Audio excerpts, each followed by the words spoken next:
I don't think there's a way I can preface what I'm about to tell you and explain to you with this new Sam Hunt album, Southside. So Sam Hunt is probably the biggest joke in country music today, and has been compared to Drake in some respect, although that's kind of like saying Drake has never made a good song, and I would disagree with that sentiment. So I was going into this album expecting it to be bad, but I just did not anticipate it to be this horrible. Let's start at the beginning.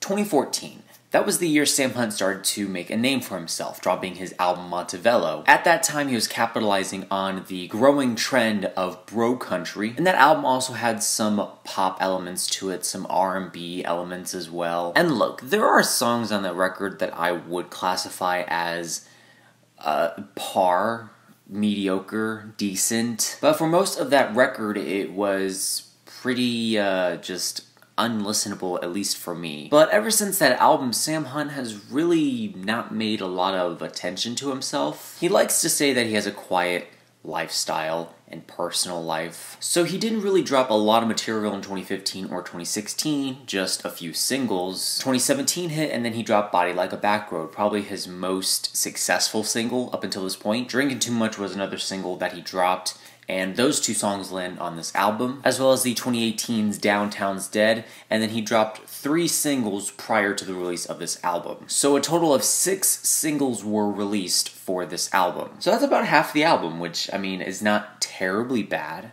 I've seen worse. Joyno Lucas. Okay, so the rollout isn't horrible, but what I really disliked about these songs in particular is just how much of a douchebag, how much of a creep, and how much of an asshole Sam Hunt comes off. I did not have anticipation to go into this record with high hopes, or any hopes at all. Sam Hunt needed a miracle for this album to receive a good review from me. It seems like critics are giving this album a good review too.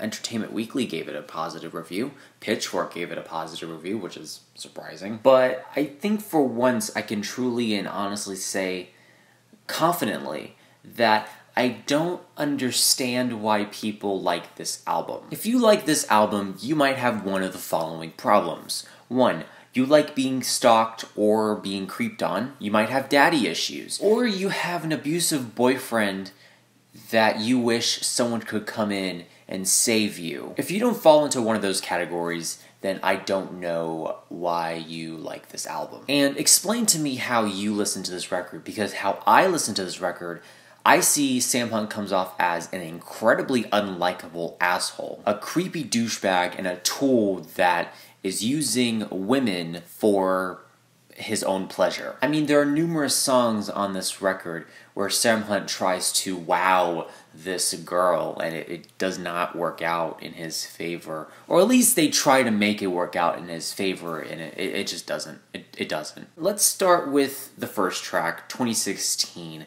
and let me explain why I hate this song so much. First of all, the production is very tinny. You have this very somber, trying to be sad guitar melody that's playing in the background while Sam Hunt is discussing and singing. And then you have the lyrics on this song which read off like someone did wrong and he's trying to come back to this person. However, the chorus does not give off that vibe.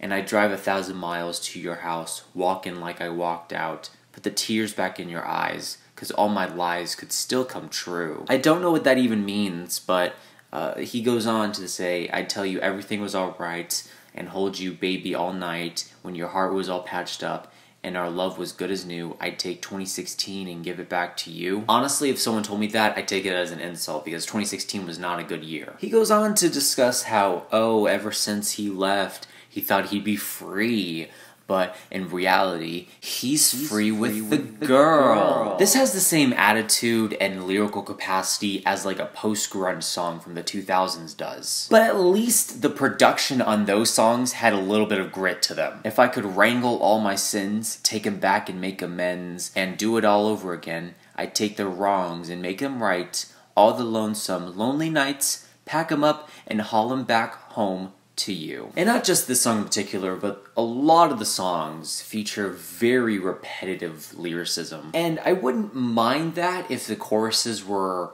not so goddamn wordy, especially on the song Hard to Forget, which says, you got a cold heart and a cold hard truth. I got a bottle of whiskey, but I got no proof that you showed up tonight in that dress just to mess with my head. So much for so long, out of sight, out of mind. Girl, you looking so good, it's driving me out of mine.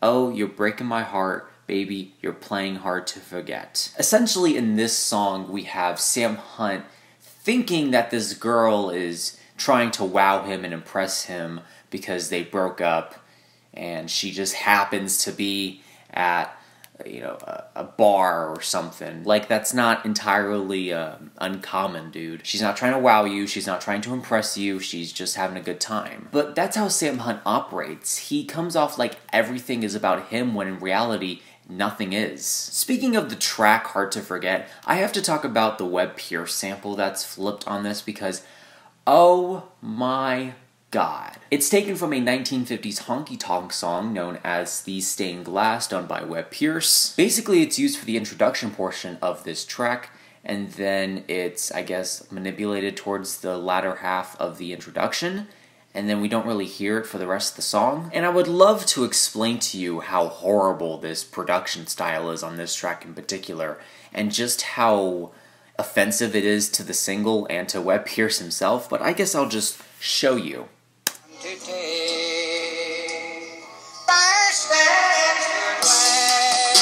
What the hell? What the hell is that? What the what? It has these twangy guitars with an incredibly stiff drum pattern. And this is the first verse of this song. I saw your sister at work. I saw your mama at church. I'm pretty sure I saw your car at the mall. I see your face in the clouds. I smell your perfume in crowds. I swear your number's all my phone wants to call. What the fuck? Oh my God, this is just incredibly creepy. Like, how the fuck do you see someone's car? I mean, maybe it's a unique style, maybe it's like an older car, maybe it is recognizable, I don't know.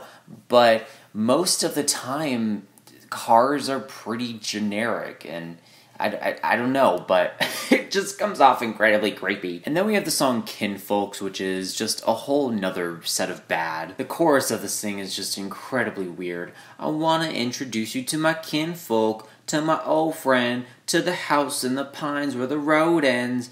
Take you to my hometown, where I grew up, where I thought I knew it all before I knew what love was. Gave up on it, but honey, you got my hopes up, and I'm thinking that I want to introduce you to my kinfolks. Oh God, this whole chorus is just horrible. It's horrible. It's not catchy. It's not even interesting in any way, shape, or form. It's like he added the word kinfolks instead of family or something, just to make the song, I guess, have the word kinfolks in it. I completely missed the first verse of the song, which basically sets the tone for why Sam Hunt wants to take this girl to meet his kinfolks. It comes off incredibly pushy. I saw you going by, I had to say hello, and I don't mean to pry, but girl, I gotta know, what is your name? How come I ain't seen you around before? You know I ain't never had a type, having a type takes two, but I know what I like, and you're the only one of you.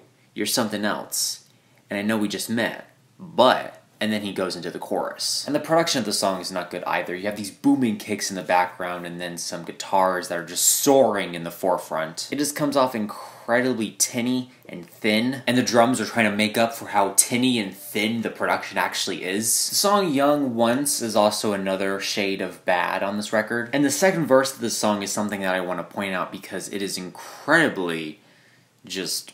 What? She said, let's get a cheap motel and make out in the hall. I'll cover your mouth and play it cool if my parents call. Let's get lost tonight before the world's too small. Someday we're gonna know too much to know it all. I have to point out that she said, let's get a cheap hotel and make out in the mall. That's in quotes. What's not in quotes is, I'll cover your mouth and play it cool if my parents call. Like, can you imagine, like, Sam Hunt trying to get this girl and she's like, hi, Mom. I'm fine. Thank you. Oh, God. Oh, God. It is just... And then the chorus to the song. We were young once, we were gung-ho singing in the sun once. Backroads in the wild, on the run once. Cheap thrills doing things in the wheat fields. We were young, we were young, we were young. Seriously, that's how like the last moments of this song go. I just gotta ask, what the hell is gung-ho? What the hell is that? I haven't looked it up. I don't want to know, actually. The same story with Kinfolk, so the production on the song, you have these detuned guitars, a little bit of pedal steel, you have these booming kick drums in the background that try to make the chorus a little more full. Body Like a Back Road comes up next, and I feel like you all know about this song. I feel like we've all at one point have heard it once, at least. I'll just say the chorus. Body like a back road, driving with my eyes closed, I know every curve like the back of my hand. Doing 15 and a 30, I ain't in no hurry, I'ma take it slow, just as fast as I can. The one thing I will compliment on this song in particular is just, I guess, how catchy the chorus is. It really looks like Sam Hunt honed in his writing ability on this song in particular. I have to point out that Sam Hunt is not the only songwriter on these songs. There are other writers, and there are moments on this record where I just feel like they're trying to sabotage him. There are just some moments that I really question why the songwriters that helped Sam weren't like, yo, actually that sounds kind of creepy, we shouldn't do that. And then like so many people had to go through the process of making this album. Who in the right mind greenlit everything about this album? Who?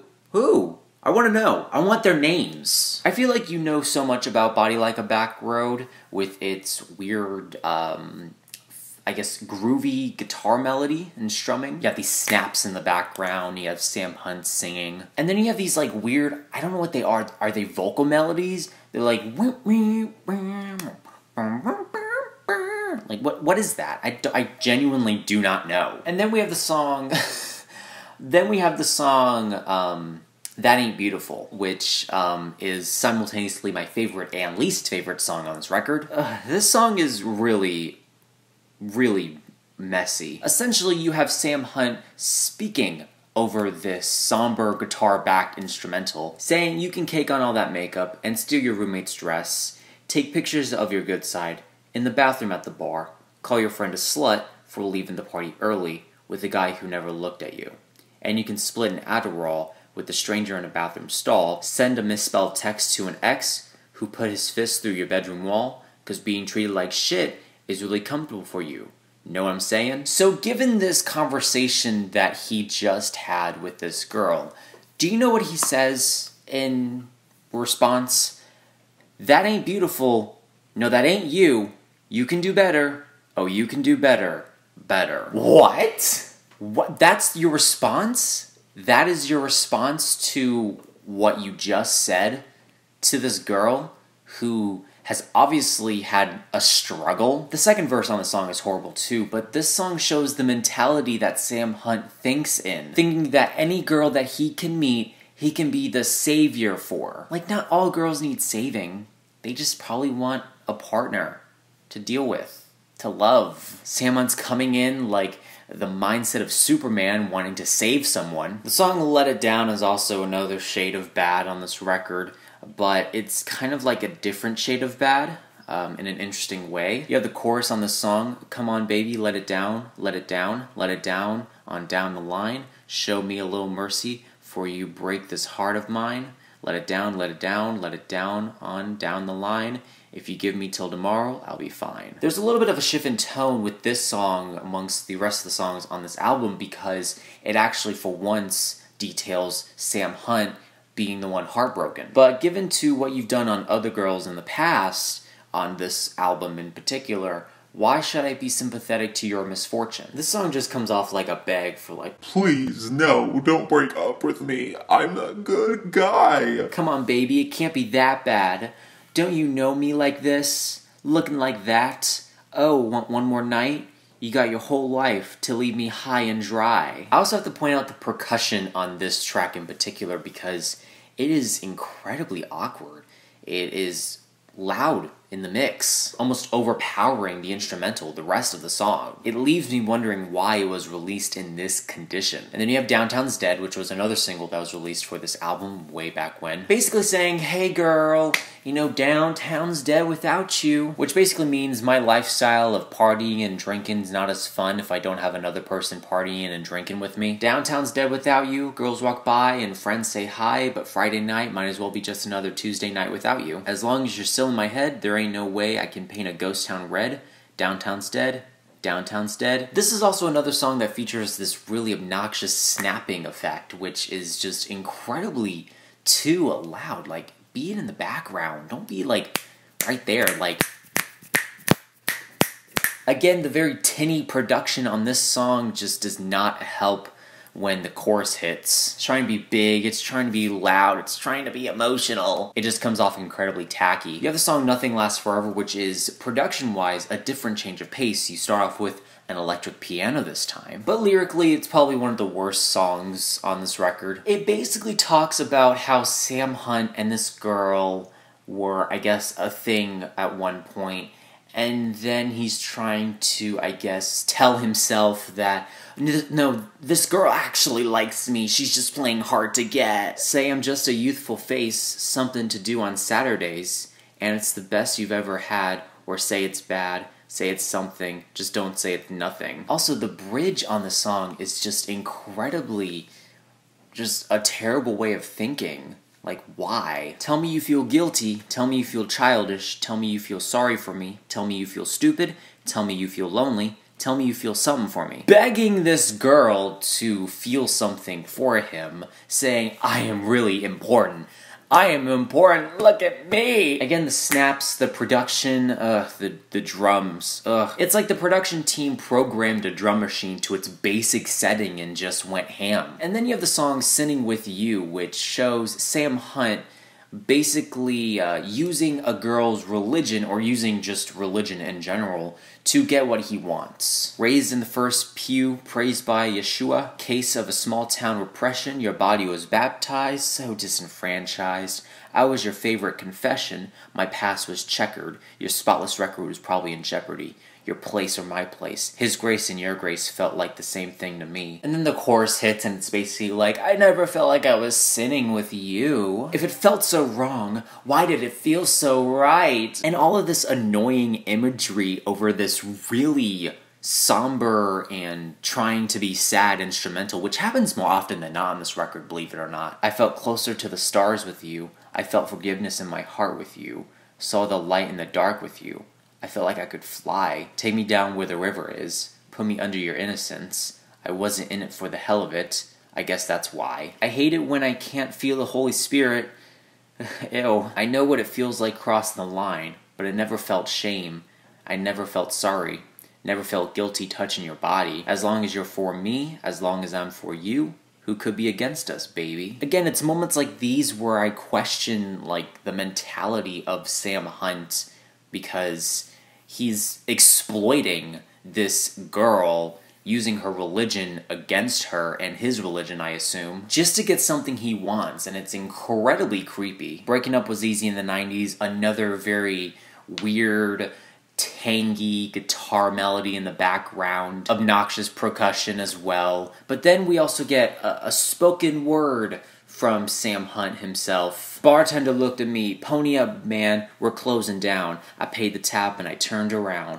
Got on that phone on the way home and ended up down the rabbit hole again. It's funny how you haven't changed a bit, but you look twice as pretty. Glad you finally got to see New York City, and I know it's not a race, but it looks like you're getting over me. Faster than I'm getting over you. But hey, what you gonna do? It's kind of like a drunk text to an ex situation on this track. I'm pretty sure some people have felt this, but whenever you just got over someone, like it took weeks to get over your ex, and then they text back saying, hey, I miss you, babe, it really messes with someone's mind. Again, another moment on this record where it feels like Sam Hunt is exploiting something. And I will say there is one clever line on this song, and it is, girl, you're everywhere, everywhere but behind me, in the chorus, but it is completely sidestepped with the awkward spoken word passages in the verses. And then we have the song Drinkin' Too Much, which was a single off of this record as well, which is supposed to be to Sam Hunt's now wife,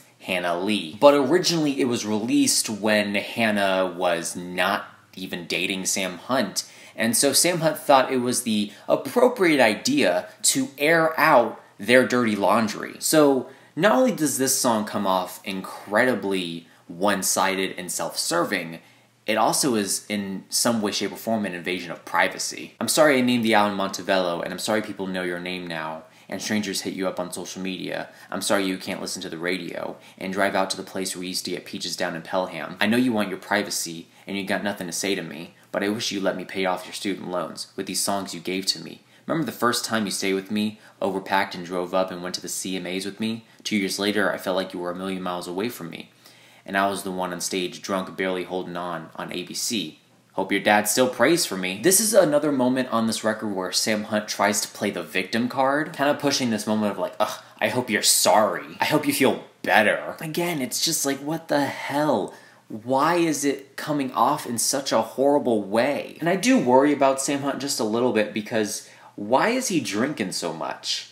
He barely made it big with Montevallo, and now he's saying, I'm on top of the world, I'm going down. I'm gonna drink it all till you're not around. Like Garth Brooks and Blake Shelton and many country stars have had their problems with alcoholism, but at least maybe they can at least have some form of excuse for it. I'm not saying alcoholism is something that can be excusable, but I understand why they got addicted. It's like with Sam Hunt, he's just using it to cope with the loss of a girl and to put into this mindset of, oh wow, he's such a broken character, he needs to be fixed. Again, the instrumental is extremely thin, the production is incredibly tacky, and then that's the end of the album.